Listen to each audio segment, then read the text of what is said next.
So each teacher has like 5 classes that they're teaching at once.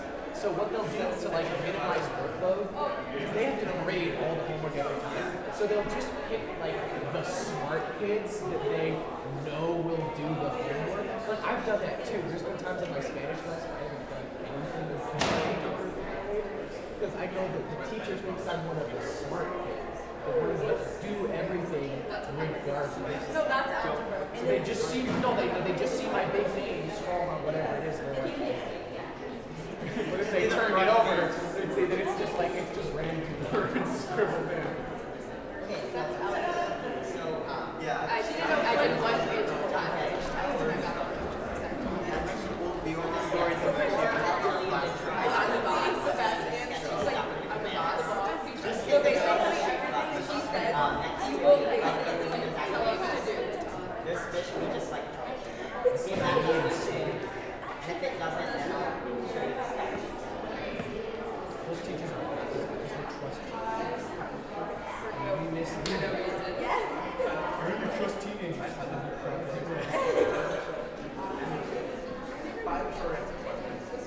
Probably really stop. Short answer, yeah. We saw him driving. Short answer. I don't even turn it. Like when I read that yeah, and I'm not And say two-free response? and you still get one. What did you think of the ACT? I have a 97. Screw you, Layla.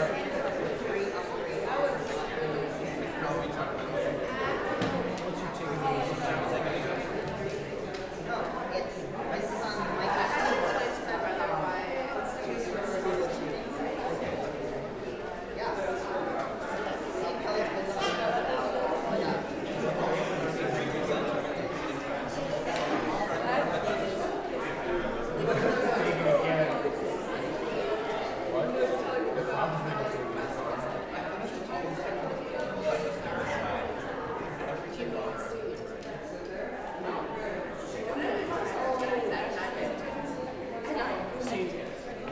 Here's how that works. We're gonna start out really strong.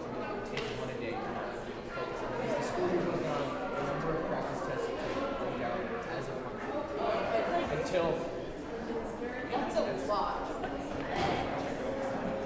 and by the time you actually get to the test, the night before you won't have to play.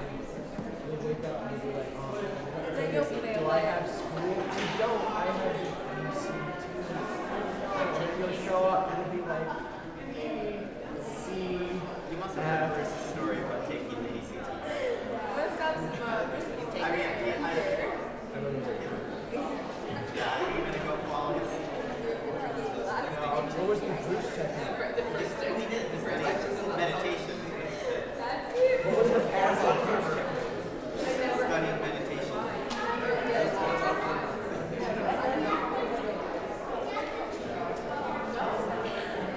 Enlightenment. You can give a national.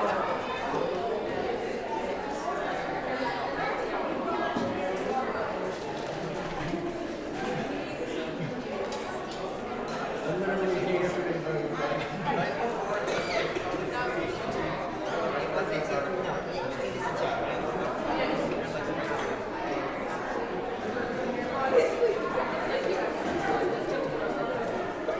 Aiden, do you remember the cross rating of the AP chemistry test? No, I don't. No, because we were in there and like, they were like, this is where everybody else sits, and this is where the East is. Oh yeah. And the line of chairs with the proctors sitting on That was top. Middleton. It was Middleton. Yeah. This is where it's really and this is where Middleton. Everyone Middleton's gets themselves out an hour early to stand in a separate line. So they could get frisked. And then they were just like, they had to like go in such a separate entrance to the building. And then they had them on these tables where they had two people to a table. And for every table, they had another table behind it with a chair on top of it. Rocker sitting in the chair. Like a rocker for every table. And this is for the AP chemistry test. What? The first time they got this one, it was only the Middleton table. It was so rare. Oh yeah, you're taking it. Down now. Yeah, they had the practice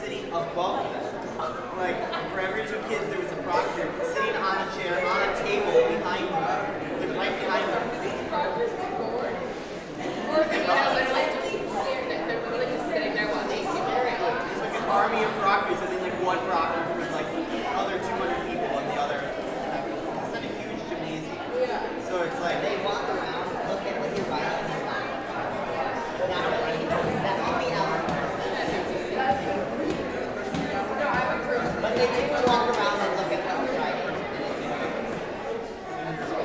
Take your graphics out and make sure you have your stuff software.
Please join me in a moment of centering silence.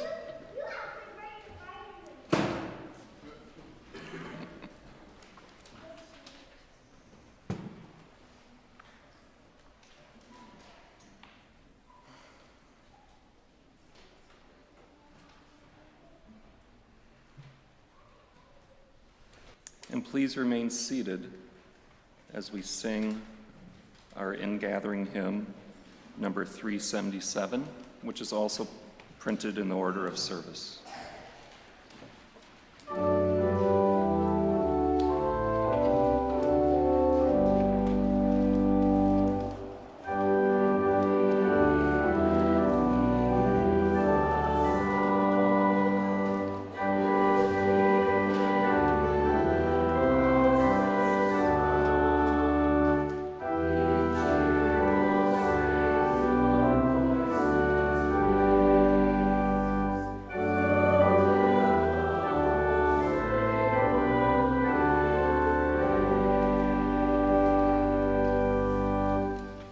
Good morning on this sunny Sunday. Welcome to First Unitarian Society of Madison.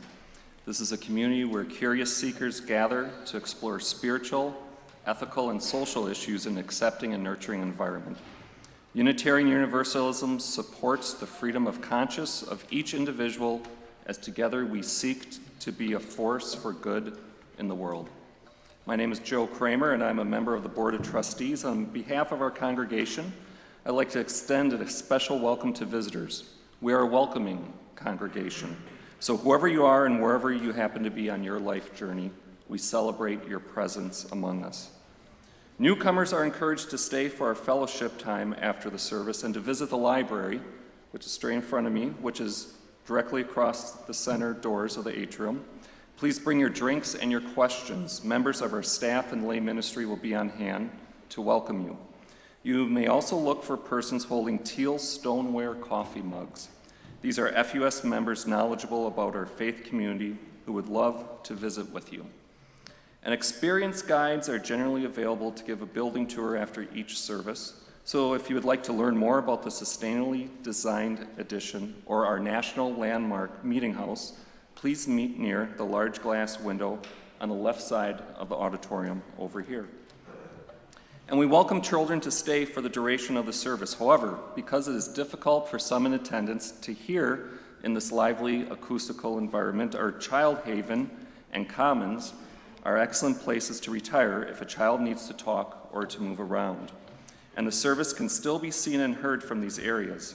And speaking of noise, this is a great time to silence your cell phones. And if you've teleported in from 1985 or a part of the medical community, if you could also silence your pagers, we would appreciate that as well. I'd now like to acknowledge those individuals who help our service run smoothly. On sound, we have Pete Daly. Lay minister, we have Ann Smiley. Our greeter was Claire Box.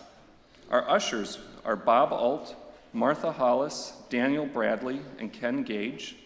Making coffee for us in the back is Blaze Thompson and Biss Nitschke. And our tour guide for today after 9 a.m. is Pamela McMullen.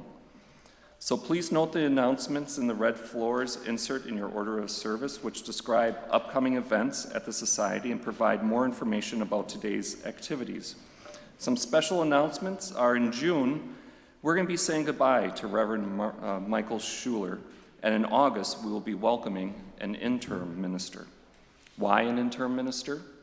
What's the process for choosing such a person? What are your hopes, dreams, concerns, and questions about the interim period? Basically, everything you ever wanted to know about it can be answered from members of the Interim Ministry Search Task Force who are in the Commons after service today and are ready to answer your questions. And I've heard a good word that if you ask a question, you'll get a piece of candy. Also, we're going to be having Reverend Tandenka is going to be coming to FUS in just a couple of weeks. Please register online or find paper forms in the Commons. Registration is going to be closing soon because we're trying to get numbers, especially for meals. So please get yours in today. That will be a really special opportunity for our community.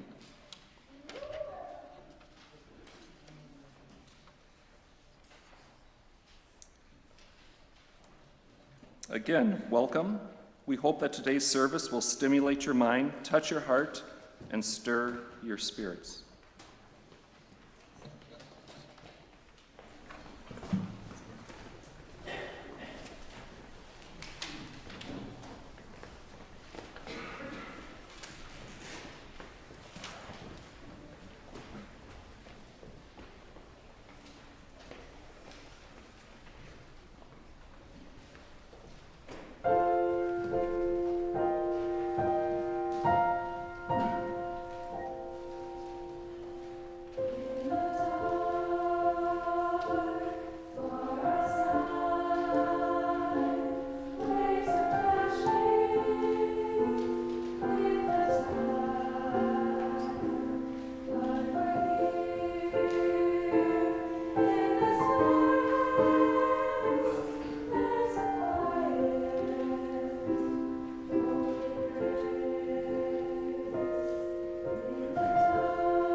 Okay, there we go.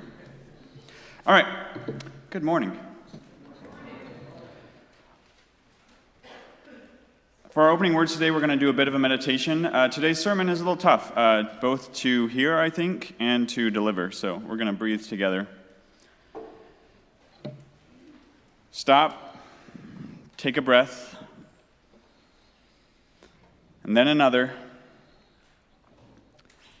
Notice 3 things that you see. Name them to yourselves or out loud.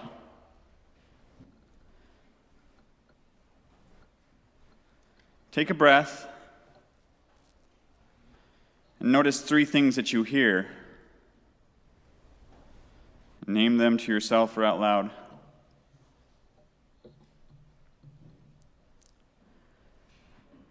Take a breath. Notice 3 things that you feel and name them to yourself or out loud.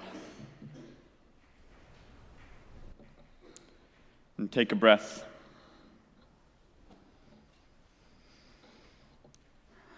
Our lighting of the chalice, the words today are by Laura Wallace. If you can come help me with the lighting. You'll find the words printed in your order of service. If you can rise and join me in body or spirit.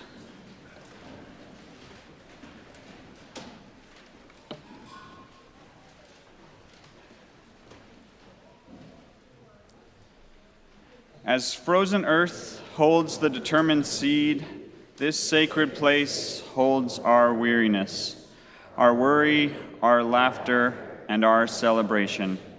Let us bring seed and soil into the light of thought, the warmth of community, and the hope of love. Let us see together, hear together, love together. Let us worship.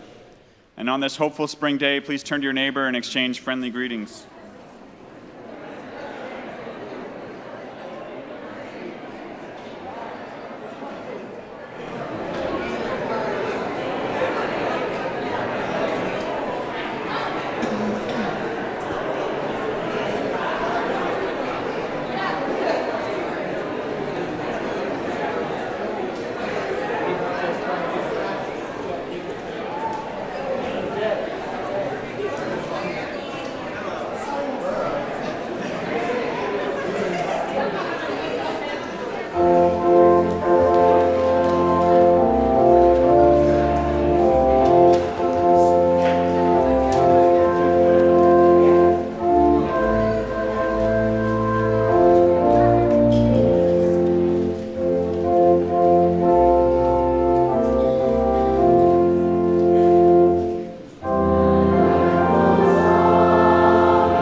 All right, I now invite the young and the young at heart up front for a story for all ages.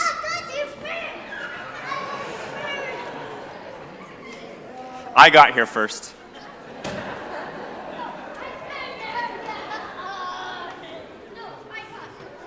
It's going to be a fun group.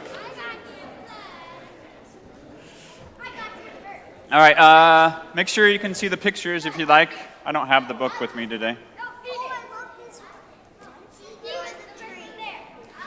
All right, you were here first. It's true. I got you. I was here first. It's true. All right, once there was a tree. This is called The Giving Tree by Shel Silverstein. And this is something that I don't know has been done very often, but I am reading a book. I like this book, but I don't agree with it. Is that kind of a hard thing to get? I like the pictures, and I like the words, and I like a lot of what Shel Silverstein writes, but this book kind of has a message that I don't agree with. So if you can listen to the story, and some people out here love this book, and some people out here don't like this book. It's very controversial. But if you can listen and try to think why someone might really like this book and why someone might disagree with this book. And then I'm going to ask you at the end. Once there was a tree, and she loved a little boy. Oops, missed a slide. That was my fault. And every day the boy would come, and he would gather her leaves, and then make them into crowns and play king of the forest. He would climb up her trunk and swing from her branches and eat apples. Has anyone ever eaten an apple before? Of course. You think everyone in the world has eaten an apple? Not everyone.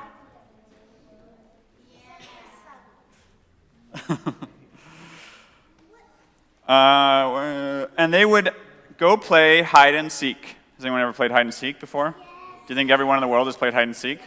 Yeah, that might be true.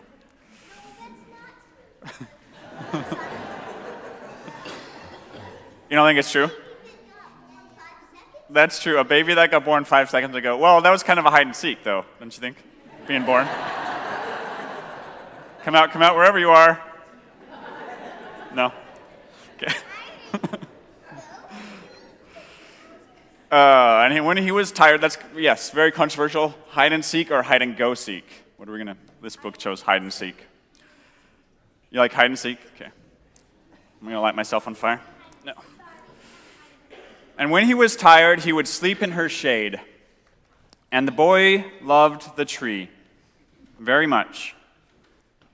And the tree was happy. But time went by, and the boy grew older, and the tree was often alone. Then one day the boy came to the tree, and the tree said, "Come, boy, and climb up my trunk, and swing from my branches, and eat my apples, and play in my shade, and be happy." "I am too big to climb and play," said the boy. Is anyone here too big to climb and play? No? Oh, okay. "I want to buy things and have fun. I want some money. Can you give me some money?" "I'm sorry," said the tree, "but I have no money. I have only leaves and apples. Take my apples, boy, and sell them in the city. Then you will have money, and you will be happy." So the boy climbed up the tree and gathered her apples and carried them away, and the tree was happy. And the boy stayed away for a long time, and the tree was sad. Then one day the boy came back, and the tree shook with joy and said, "Come, boy, climb up my trunk and swing from my branches and be happy." "I am too busy to climb trees," said the boy. "I want a house to keep me warm," he said. "I want a wife and I want children, so I need a house. Can you give me a house?" "I have no house," said the tree. "The forest is my house, but you may cut off my branches and build a house. Then you will be happy." And so the boy cut off her branches and carried them away to build his house. And the tree was happy. And the boy stayed away for a long time, and when he came back, the tree was so happy she could hardly speak. "Come, boy," she whispered, "come and play." "I am too old and sad to play," said the boy. "I want a boat that will take me far away from here. Can you give me a boat?" "Cut down my trunk and make a boat," said the tree. "Then you can sail away and be happy."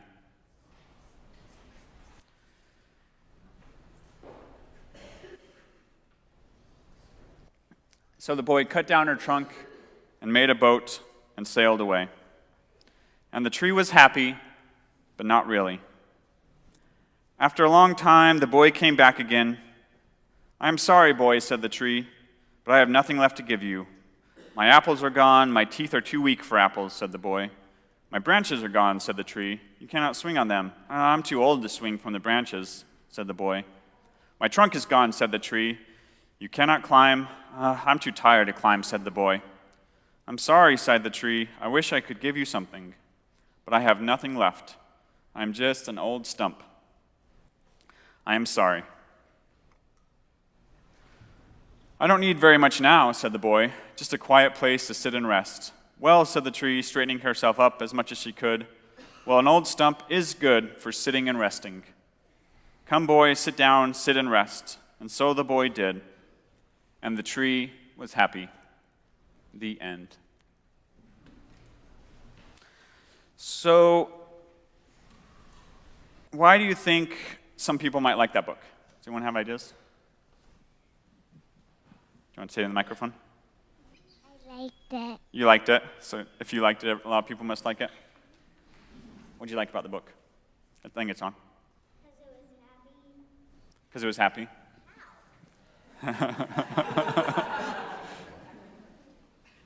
You got something? Okay. I like having my mommy here. You like having your mommy here. That's what made it a nice book. I like the book because the tree was generous. Because the tree is generous. Yeah, that's nice. I'll get you just a second. Because I was eating like cookies.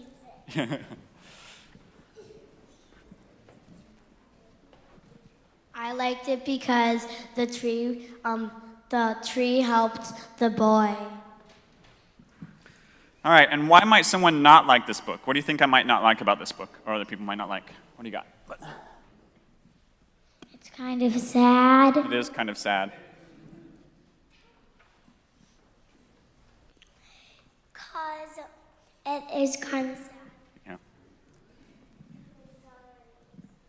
Because the boy kept cutting down the tree or taking it apart. Yeah, will you hand it to your friend there? Yeah. Did you have something? No. You got another one? Okay. The tree got smaller. Uh-huh. What do you think you would do if someone came to you and said, "I need a boat, but to make a boat I need to cut you in half"? Would you give that person a boat? No. The thing I don't like about this book, I do really like how nice the tree is. I don't really like how insensitive the boy is, how he comes and goes and only takes stuff and then leaves again.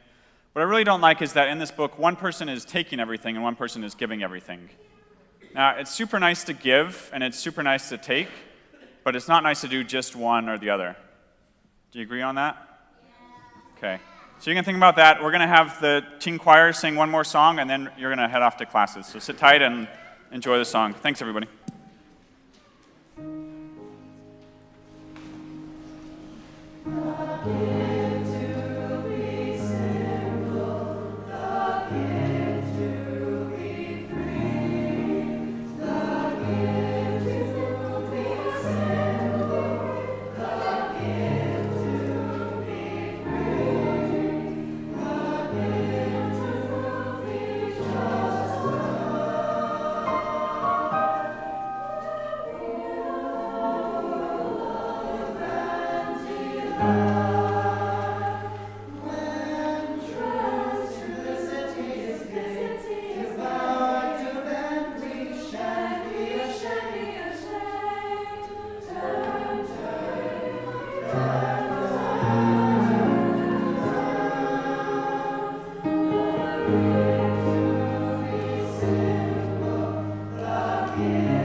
Very excited today to have our friends at the Odyssey Project return to share with us today.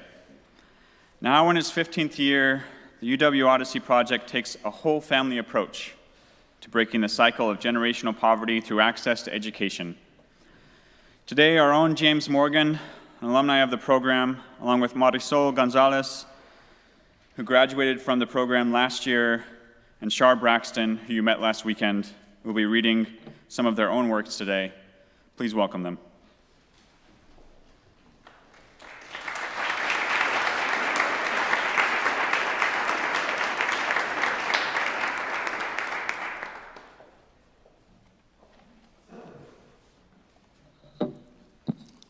Me again. Good morning, everyone. How are you doing today? Okay. Some of you know it's difficult for me to stay on script, but I'm going to stay on script this morning. Greetings, everyone. It's so wonderful, and again, a privilege for me to be here. And I'd like to take a moment to first say thank you for what I know will be your generous support of the UW Odyssey Project. Again, as TK informs you, I'm one of its alumni, and assure you that the wealth of knowledge, experience, and support for every student involved in the UW Odyssey program is life-changing. I've been asked to speak to you this morning on emotional labor, a term and concept that until a few days ago was foreign to me. And so I want to thank TK and Emily for putting this into context for me. So emotional labor, as I have experienced it, has centered on social and community justice issues.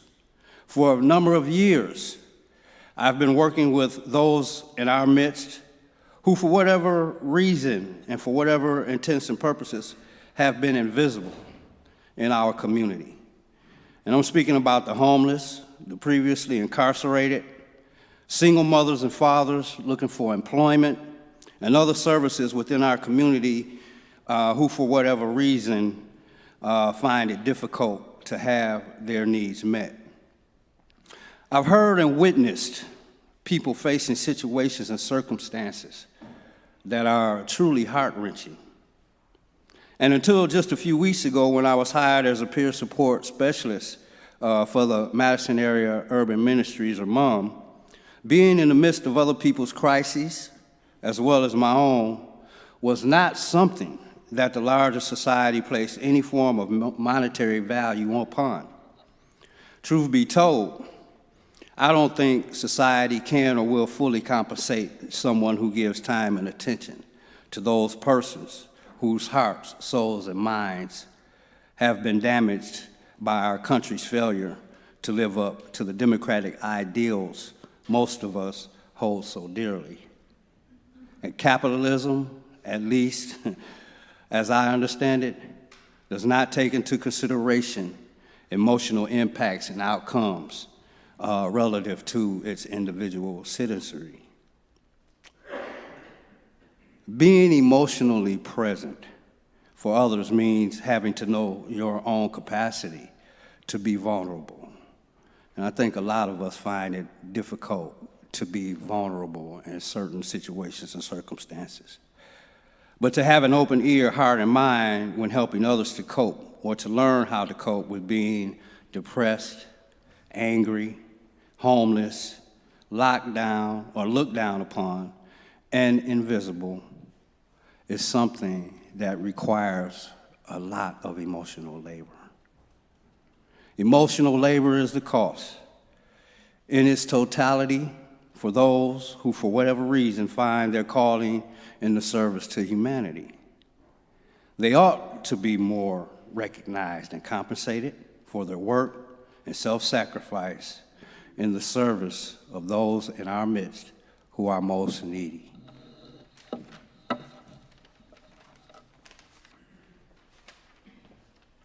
Good morning, I'm Shar. Emotional labor. Exhausted and tired, I put you to bed. Earlier, I fed you, bathed you, and combed your soft, tangled hair. You had given me advice and shared memories of World War II pain. Hamburger was only 12 cents a pound. And it was day 175 since my family members had been around. Friday, I picked up my paycheck for $437.22. I looked in your room and it was empty. I ran down the dining hall. It was empty. The TV room, it was empty. A staff member walked by and said, Mrs. Williams died at 2:47.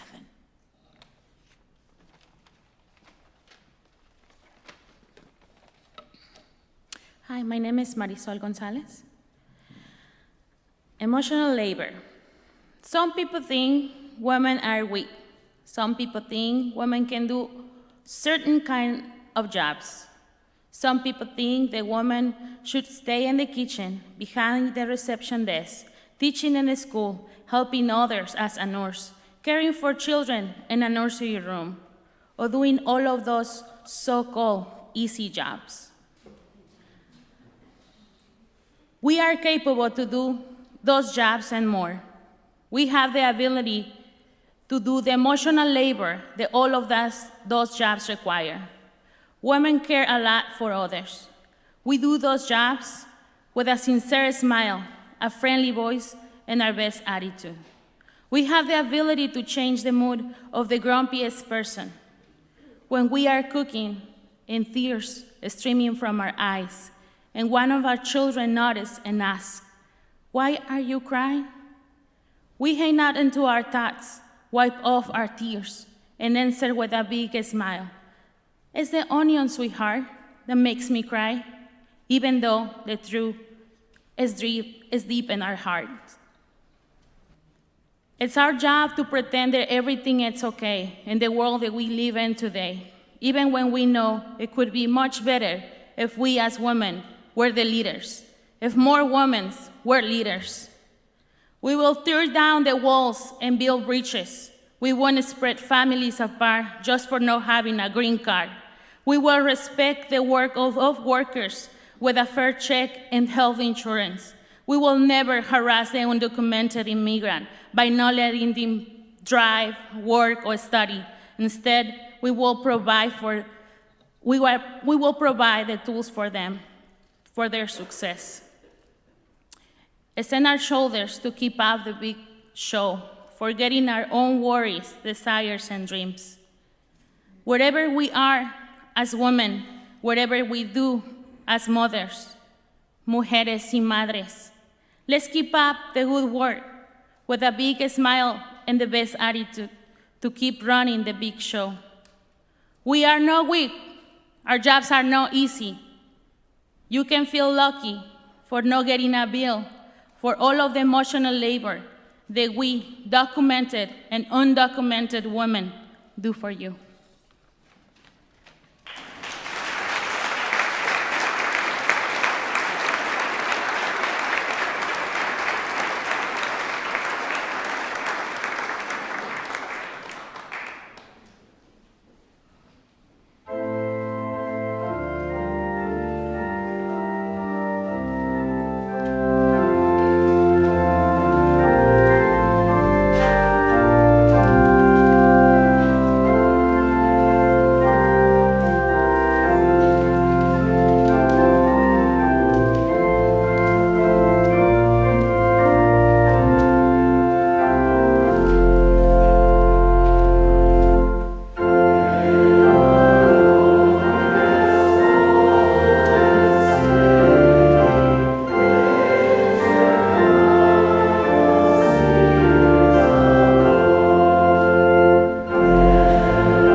It's a little weird not to sing Blue Boat Home to that one, isn't it?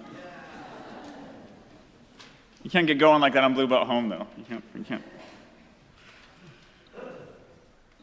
We are not survival of the fittest, but survival of the nurtured. Those are the words of attachment scientist Louise Cozzolino that came to me by way of Tara Brach. We are not survival of the fittest, but survival of the nurtured. If you just want to tune out now and just contemplate that for the rest of my sermon, I understand. Of course, survival of the fittest is still true. It's just that fitness for humans most often means those who are part of a nurturing, supportive community. We were raised in community, we succeed in community, and we fail in community. Humans, all humans, even the most sociopathic, have a drive to connect. It's who we are. When Arlie Russell Hochschild wrote The Managed Heart, Commercialization of Human Feeling in 1983, she gave new and powerful words to an alarming trend.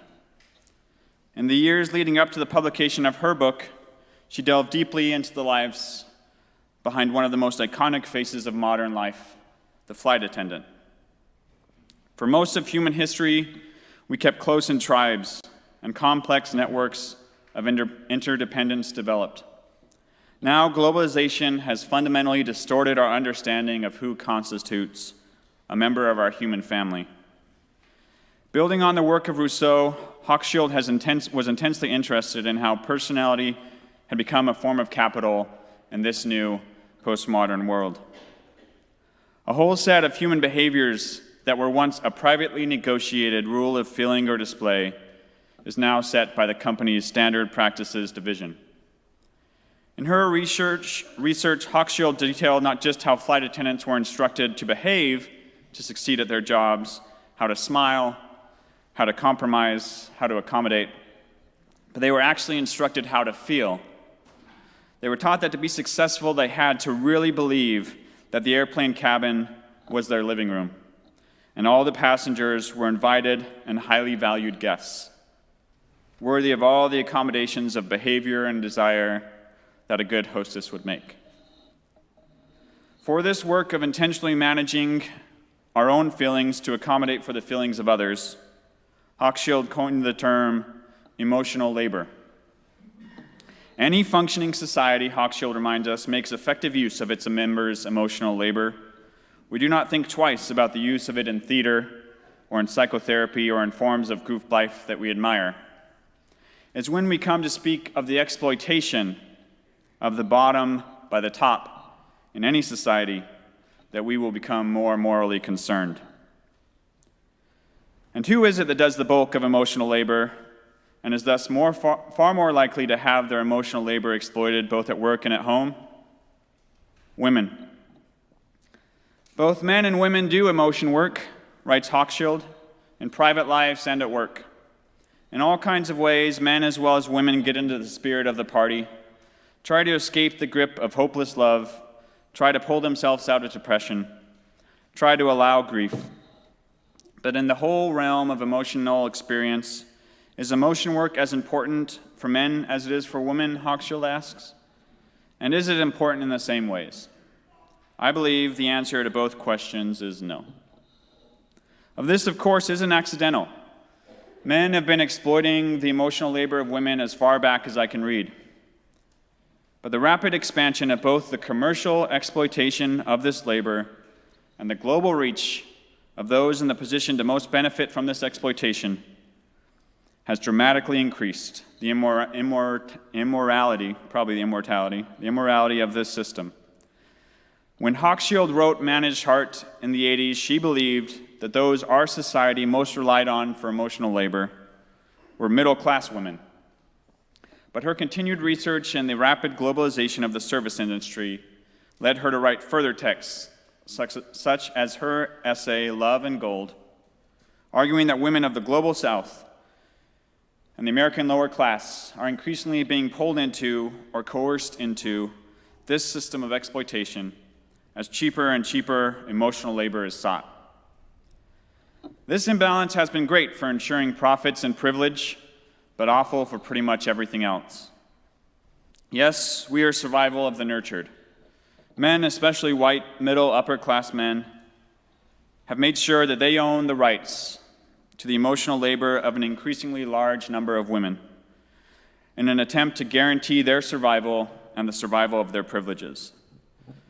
But as the motto for one of my favorite books of the year, Station 11, states, survival is not enough. The cult of masculinity that has developed to perpetuate this system systematically denies men the experience of their own emotions and the value of their vulnerability, not as a byproduct of its worship of power and privilege, but as a direct support to its agenda of commercialization and exploitation of the emotional labor of others. This imbalance is not only deeply unfair to the women it burdens, but also incredibly destructive to the men who never learn how to properly control their emotions, or perhaps even more importantly, how to nurture in a sustained and meaningful way. That nearly every mass shooting is carried out by men is not necessary to prove the brokenness of this system. There is more than sufficient evidence for that conclusion. But it does bring the life and death results of this system into stark relief. Combine that with the knowledge that nearly every teacher that was on strike before their victory in West Virginia and every teacher that's about to go on strike in Oklahoma was a woman. We see a fantastically shameful example of how the exploitation of emotional labor, combined with the cult of masculinity, results in violence and great suffering. We should do, of course, whatever we can to pass gun control. But until we learn how to appreciate emotional labor and teach it to our young men, violence will not stop. This isn't a problem in Unitarian Universalism, is it? While combating sexism has long been a stated priority of UUs everywhere, progress has been very shaky.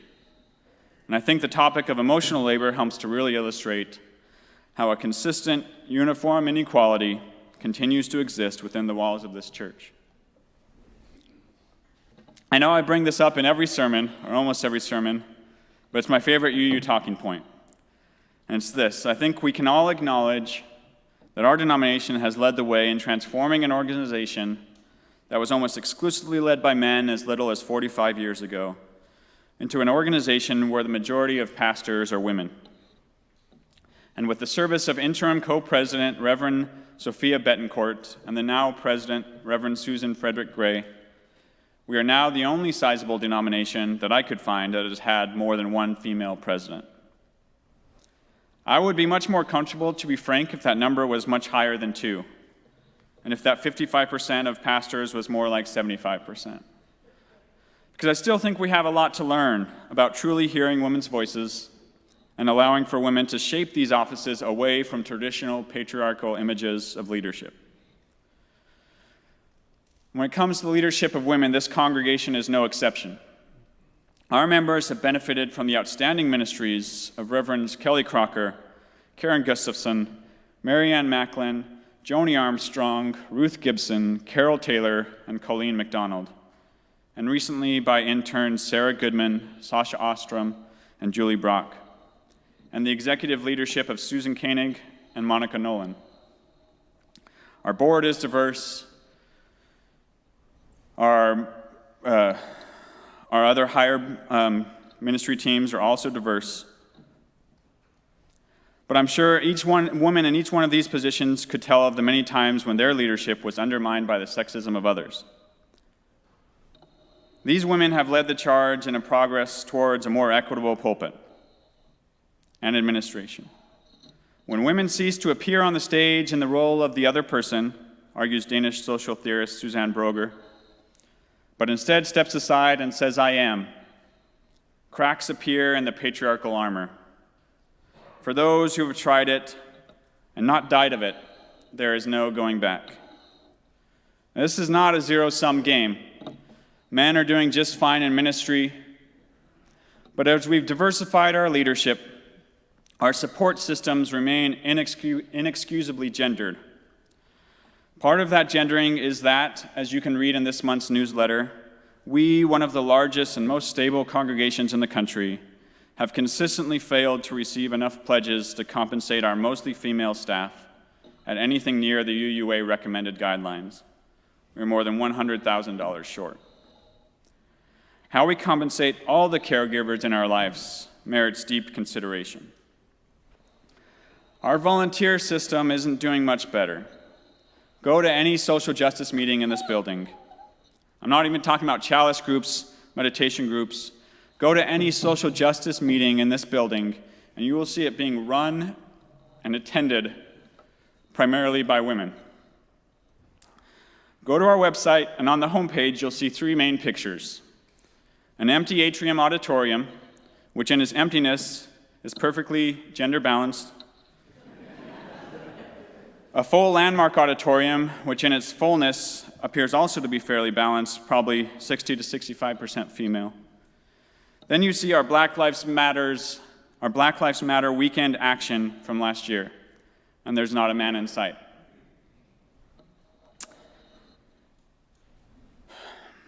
Women who are retired, women with jobs, women with kids and without, are doing the daily labor that gives this place any right to call itself a social justice congregation.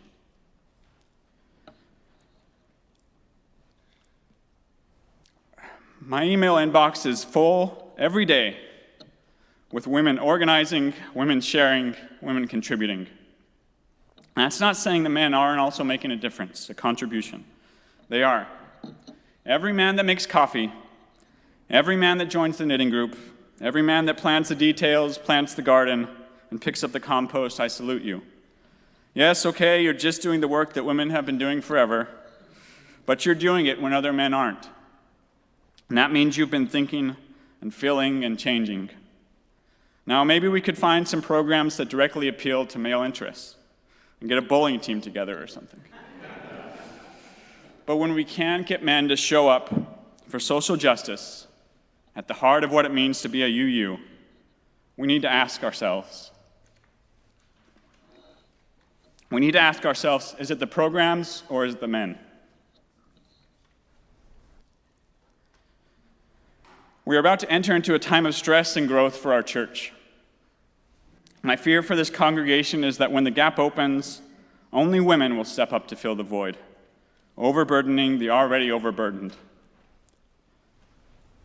I know it might be a hazy line between school violence and the vulnerability of social justice meetings, but I stand here to testify that there is a connection, and one that must not be ignored. One of the reasons for the hope that is within me on this issue is that it seems like the generation coming up is getting pretty sick of this paradigm. When you look at the students from Parkland organizing, when you go to a Black Lives Matter organizing meeting, you'll see that gender balances are shifting. Not all the way, but they are shifting. We have today some very fine students from West High School tabling outside in the Commons. I invite you to go listen to them, learn about their plans for the walkout this week, and see what you can do to support them. The generation that is coming up is also much more aware of the flexibility inherent in our human gender spectrum and sexual identities. I know I've had a lot of man and woman talk today, and I think that's partly because I myself am still caught up in old ways of thinking. It's essential that we recognize how this man versus woman problem exists, partly because we allow so much of our society to be shaped in exactly those terms. According to a recent study by the J. Walter Thompson Innovation Group of 13 to 20-year-olds, less than 50% of them identify as completely heterosexual, as opposed to 65% of my millennial generation. 56% said that they knew someone that used gender-neutral pronouns, such as they, them, ze, or others. And 70% said that they support providing consistent access to gender-neutral restrooms. Now, make no mistake, it takes some emotional labor to do the work of living in a world where you can't assume the sexuality or gender of anyone you meet. It takes some emotional labor to work on learning people's preferred pronouns. But it is nothing compared to the emotional labor that we have foisted on queer people who have to go through the world carefully guarding their selves, their true selves, because they have no idea who they can trust. Any bit of that emotional labor we can take on in meaningful and informed ways should be a welcome effort for anyone who cares about making this world a more nurturing place. This is why we are going to begin offering pronoun stickers for anyone, no matter their pronouns, if they wish to put a sticker on their name tag. You'll find them today at the welcome table after services. This is an increasingly common practice in queer inclusive spaces, including already a few UU churches. It is a way to allow those who wish to invite others to do a little more of the emotional labor of remaking the world into a more inclusive place. Listen, I know I'm not preaching to the choir here. I'm preaching to a mirror. I'm not the most emotionally intelligent person around. I'm usually not great at sharing or opening up. One of the reasons I love this job is it is one of those rare jobs where doing large amounts of labor, emotional labor, is expected of men. And these jobs are always better compensated than the emotional labor jobs of women. The only place growing up where I saw my dad get emotional was behind a pulpit, when he shared brief glimpses into his spiritual life. But as I put in work here, I find myself often even less emotionally available at home. Shifting childcare burdens onto your partner while you struggle through writing a sermon on emotional labor that should be titled Things Women Have Said on Facebook and books my wife has given to me to read is not going to do great things for your self-image. I can tell you that right now. A woman, a person of color, a queer person could all preach about the experience of having their emotional labor exploited better than I could, which is one of the reasons I am so glad that the folks from Odyssey could be here today. Despite that, here I am preaching.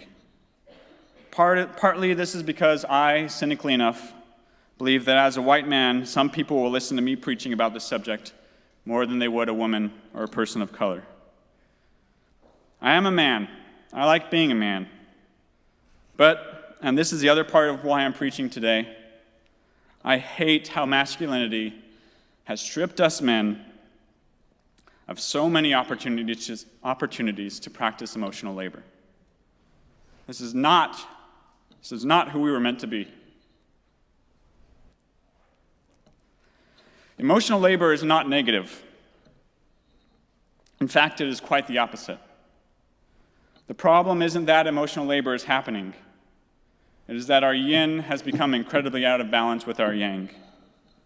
I know there are men and women and genderqueer folks here today who need all the nurturing they can get just to survive.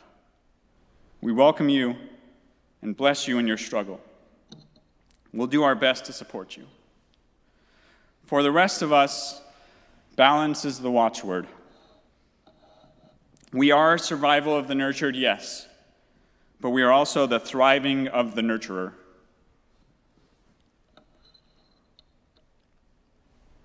What we have now is one group of people who are doing almost all of the nurturing, but not being able to survive because their work is underappreciated and undercompensated. And another group who is using all of that nurturing to ensure their survival, but are failing to thrive because they have never learned how to share anything back. I'm determined in my final months of this internship to help anyone interested in beginning to change this system to find the resources and companionship they need on this journey. So shoot me an email, give me a call, and let's get this started. I end today with the words of Shalja Patel. Read women, cite women, credit women. Teach women, publish women, present women. Acknowledge women, Award women, amplify women. Hire women, support women, promote women, hear women, believe women, follow women. Pay women, pay women, pay women. Amen.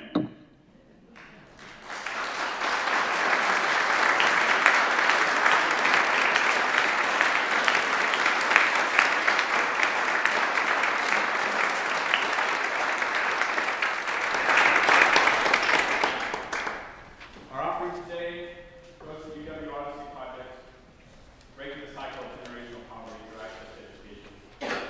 There's 6 credit, 2-semester evening course in South Madison, introducing great works of literature, philosophy, and history. Students improve their writing, reading, and critical thinking skills, find a voice, and obtain a new sense of hope. Graduates of the Odyssey Project have moved from homelessness to master's degrees, from incarceration to meaningful work in the community. Please be generous.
We're now going to have a lovely video from the folks at the annual campaign. I really like it, and I hope you enjoy it.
Christian do this, I can do this. That's how I think.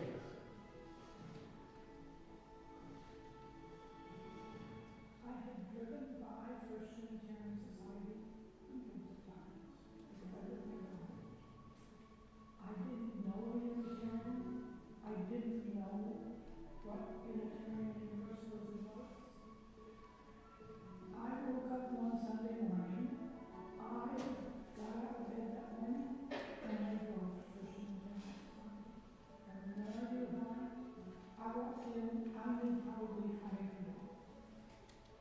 And that's the beginning. It's hard to think about what I would do without SUS.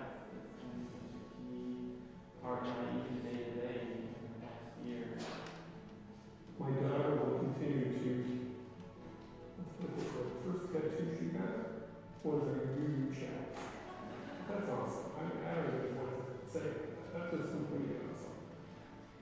If First Unitarian Society was not, for whatever reason, in my life, I would find it.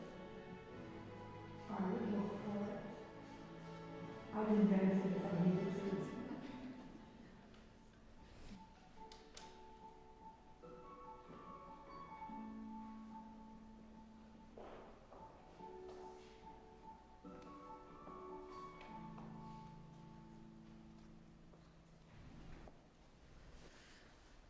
Great stuff.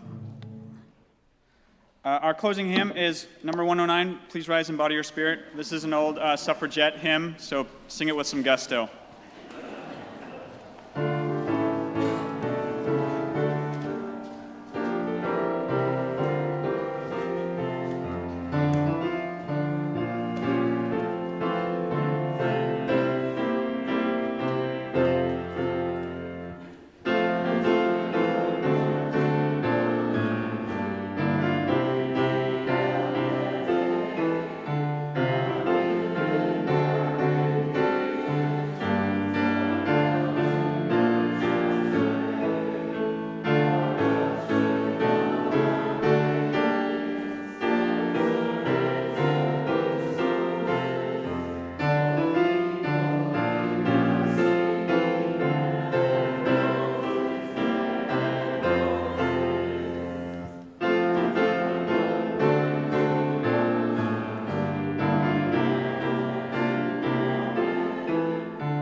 You may be seated.